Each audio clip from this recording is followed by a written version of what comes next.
all hope and trust is gone in our local authorities.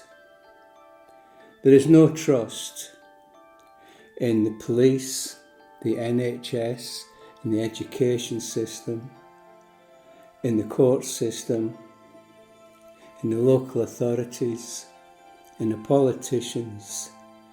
All hope and trust is gone. We need to revert back to a time when we didn't have those things. And quite honestly, there was only the NHS that we actually needed. I know this based on a research and based on the way that some people used to live and still live today. Now, these are people who live hundreds of miles away from London and away from central government. They're nearer to the Arctic Circle than they are to London, but 1.5 times further away. The way they protect themselves, and just as an example of how this actually works, there was an island and it was originally populated by 200 to 300 people. Unfortunately, the population was decimated by what they called the tourist disease. Because they lived in an island, a remote island, which was fairly treacherous waters that had to be crossed to get to it, it only opened up to the tourist industry when shipping became easier and better and safer. And then that's what they called the tourist disease, because every time they came and went, they left diseases and such behind them, where it actually decimated a lot of families. Now that's sad enough, but one of the things of note that we have to remember is that on this island, up until they were actually evacuated, there was no record of any theft or violence amongst all those people. The way these families protected themselves was by looking out for each other, supporting each other, and taking accountability and responsibility for everyone in their village and their little island. And the way that works is that if anyone's suffering any kind of hardship, an illness or whatever, there are other people there who will look after the children and help them, provide for them, provide them with food, warmth, etc. And they will take care of them as best they can. The only reason they actually left the island was because sadly a woman died of appendicitis, which is a routine operation or a routine treatment on the mainland, but getting that woman to the mainland was a difficulty that they had. And that was the only reason they decided to evacuate the island, to live nearer a hospital. But those people, even today, there are still some regions of the country where there is very, very low incidence of crime, and bullying is virtually unheard of. In fact, the children on these areas, they achieve 30% higher than average school grades. They also, remarkably, have a higher population with a degree or a technical equivalent of a degree. Now, these people are not super intelligent, gifted, or anything different from anyone else. The only difference is they don't get the same amount of government interference. Let's just start with the education system. For one thing, the education system in this country is absolutely appalling. They're not taught Christian values. They're taught to not express themselves. They're taught to keep their mouth shut. And they encourage children to change their gender or do whatever the latest trend is. That's not what school is about. The teachers' political views are of no consequence, are of no relevance to anyone apart from themselves. And these things should not be shared in a school.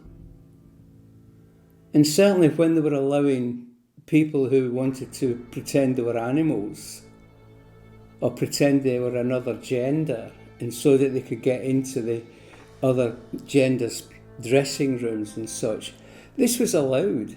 Now, normally, logical for anyone to consider this to be an appalling situation. But no, it was allowed because of the government tells everyone to shut your mouth. Well, fine. We have to keep quiet. We're not allowed to say anything. So what I'm suggesting we do is that we keep quiet. Yes, we will keep quiet. We won't say anything. We won't tell the government anything. And from now on, you don't post anything on social media. We behave like Arcadians, or certainly as Arcadians were, in keeping your mouth shut. Don't tell them anything. We'll take care of things ourselves. We will deal with our own bullying in the schools. We will deal with our own crimes or criminals in our area. We will deal with our own drug dealers. We will deal with our own safety and well-being. We will deal with our own protection and safeguarding of our children. We will take responsibility and accountability for everything that happens in our particular part of the world. We will take care of our own the way that we should, in the way that we always have done for thousands and thousands of years. There's evidence from archaeologists to prove this, that we just looked after ourselves, we dealt with our own people. And what the government did was of no consequence to them whatsoever. People don't believe me sometimes when I tell them that the policing ratio, the actual number of police officers to the number of population, is one police officer to every 110,000 people. Now you work out how many hundreds of thousands of people live in your district, in your town, your city. Then for every 100,000 you had one police officer, one full-time police officer. Imagine that. It's the equivalent to the old Wembley Stadium and the new Wembley Stadium, both filled to the gills, and only one police officer on duty. It's the equivalent of that. That's how safe and confident these people were in taking care of their own business. Now, in practical terms, let me just explain what this actually means. It means that if your child is being bullied at school, chances are they're not the only one. So you form what's called a parenting cooperative. I'll put a link up on the top just to show you where the parenting cooperative websites are and where the videos are about how a cooperative actually works. But this is how these communities were organised. All those thousands and thousands of years ago, it was all over the UK. This is something that has been lost over the years as the government has gained more and more control over the ordinary people. Ordinary people in Britain cannot trust their NHS, they cannot trust the education system, they cannot trust the courts, they cannot trust the police, they cannot trust their local authorities, they cannot trust their local social services. The only people they can trust is people that they know very well and family. So sticking with those people that you know very well, family and neighbours and friends that you know and trust, you look after each other. And I'll tell you how we did it in Bradford. This was one of the worst, and it still is one of the worst and most violent and crime-ridden places in Europe. And the way that we did it was we sent someone, neighbours, friends, anyone out there, to collect our children from school. And because we all kept in touch with each other, not on social media, but privately over the phone system, we could coordinate our efforts to make sure there was always 2 or 3, in our case, there was always 2 or 3 cars there ready to pick children up at the school gate. And we brought our neighbours' children home before we brought our own children home. And a lot of us did that, and that's how we kept our children safe. Now, as regarding bullying in school, because we were all together and all the children knew each other and they knew each other's parents, etc., we were there as a small mini village on our own. And this is what you need to form, your own little village based on the school. Using the school as a base. You each have your own little tiny village and you don't allow anyone in there. You don't allow anyone access Because the minute you do, you're putting everyone else in danger. Because I'll tell you what happens when these monsters are peddling drugs to young school children. They might be too scared to tell their parents, but they will tell their friends. And those friends go home and they tell their parents, and those parents who know the parents of that child will get in touch with them and they will inform them. So if you go to the school and say, look, there is bullying and drug dealing going on at the school, we will not send our children to school while this is happening. That forces their hand, that forces them to do something. And I'll tell you what I did, which actually worked. My stepdaughter at the time it was, but I went to the school to explain why my stepdaughter just suddenly walked out of school. And when I went to account for myself, I said that I told her if she felt threatened or intimidated in any way, shape or form at school, she had to come back home to me, where I was at home most of the day studying at that time. And they didn't know what to say to that. They had no answer to it. And so they agreed that if this girl, their stepdaughter, felt uncomfortable or uneasy or afraid, she had to go see this particular support teacher or teachers, whatever she was. And they would sort it out and deal with it. And that worked fine. But to let the teachers know that you will not stand by and do nothing while their children are being bullied. You must make a stand. You must say something. You must stand together and do this. So that if there's more than one child being sold drugs or more than one child being bullied, which I can assure you there will be, there'll be more than your child being bullied or intimidated, harassed or assaulted. That's when you must club together, get together and say, until this problem is solved, we will not send our children to that school. They'll have to do something because they rely on their money by getting a reasonable amount of points from Ofsted. And if nobody turns up at their school, absenteeism is one way that they will lose money. They will lose funding if they don't deal with it. So that forces them into taking action on this. But let them know that they're working with children whose parents make a stand to protect them, the children, and will stand up for them, not just on their own, but all the neighbours will, and other parents. They all know each other. And just to keep your children safe, if they want to go anywhere, if they want to socialise, make sure you know who's going and make sure where they're going, and always contact the parents, whoever they're seeing after school. But we've got to be strong and stand together. We're not just saying anything in first thing that comes into our heads and shoving it on social media. No, that tells everybody too much. Remember the Glasgow Smile? The reason for the Glasgow Smile was a message to everyone, and certainly in where I lived, everyone got the message, keep your mouth shut. And that's the only way you can protect yourself. Because of the circumstances we were in, because of our religion and the sectarianism in Glasgow at that time, it was the best way, it was the only thing you could do. Just keep your mouth shut so they didn't know who or what was happening. And that worried them, and it will worry the teachers, it will worry social services. Because they rely on your children. They rely on your children to earn an income from central government and from the adoption agencies and children's homes. That's how they earn their money. Let's remember Rishi Sunak and his wife and his family. They all had shares in children's homes and adoption agencies, trading with God knows who. And there's thousands and thousands of children going missing every year for no reason, no valid reason whatsoever. We've had, I won't go through all the stories, but we've had children who've been removed from the family, or they've certainly been removed from the father's family for trivial, stupid reasons. Tickling your children, playing with your children, kissing your children. Any excuse will do to take your child away from you, and they'll put them into an adoption agency and sell them abroad.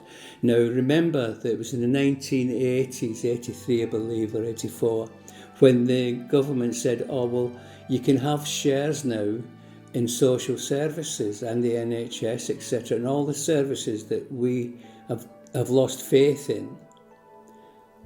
They were sold off to shareholders. So that means that when you're in a courtroom, or if you're in a social services office, there'll be people in there who really want your child to go into social care because they've got shares in adoption agencies and children's homes and care homes.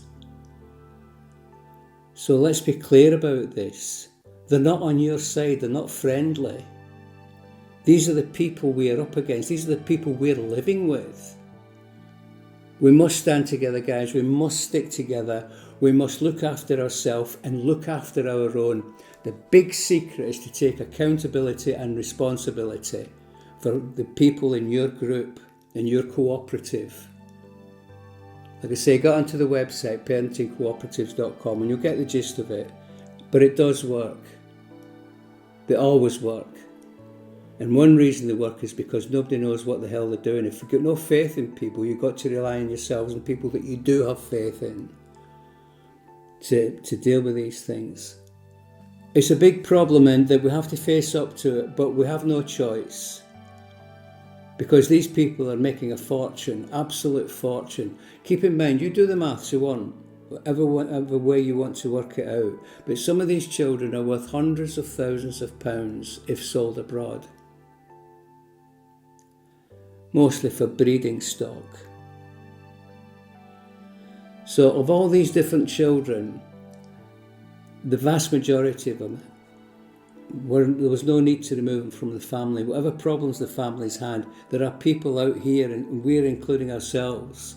As a charity, we're including ourselves as one of the organisations who can help you to deal with these problems and sort them out. Even if you want to live apart, we don't give a damn, so long as the children are still in touch with their family. They still have that protection.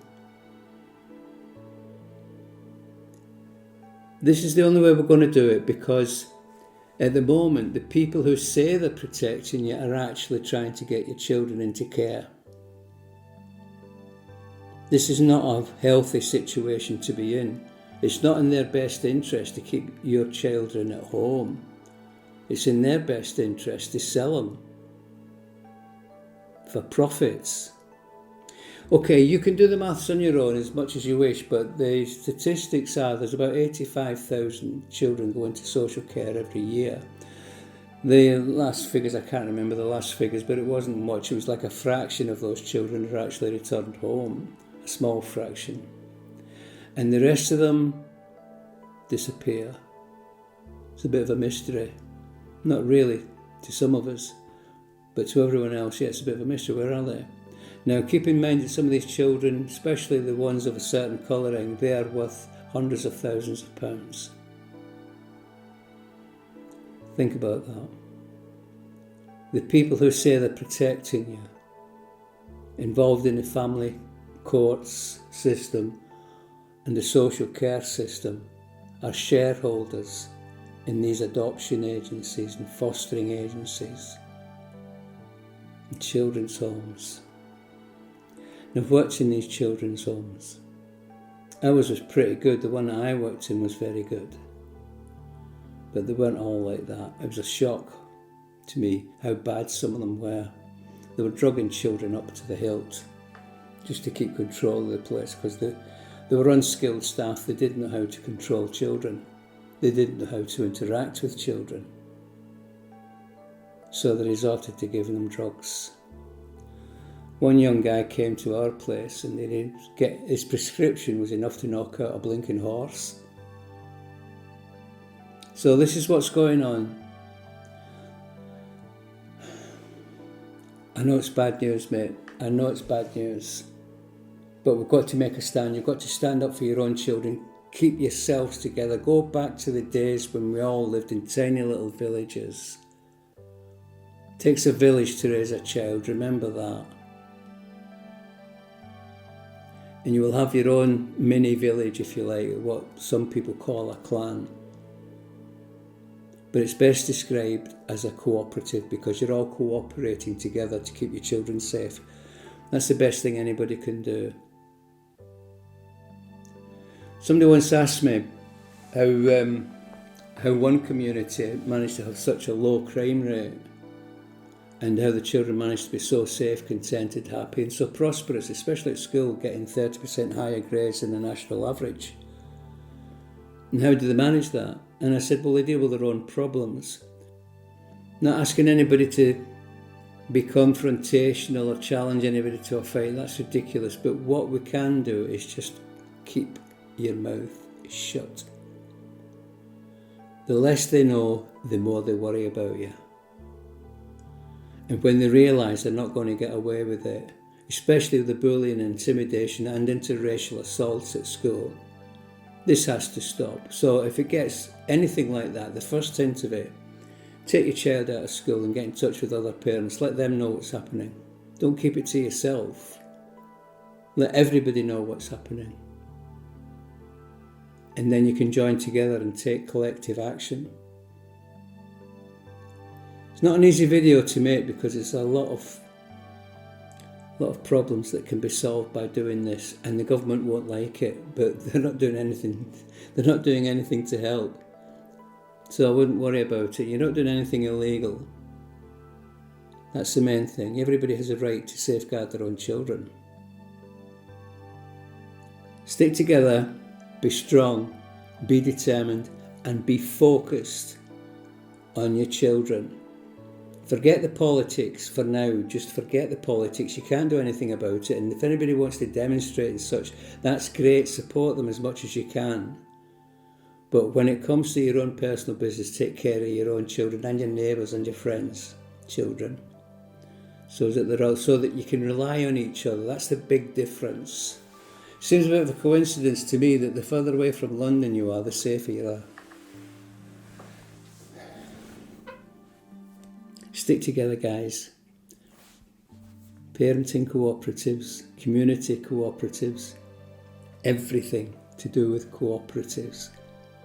Live in a cooperative. Thanks for listening. I appreciate it because I know I'll go on about with this, but I feel passionately about it. Thank you very much for listening to the end. I wish you all well. Thank you.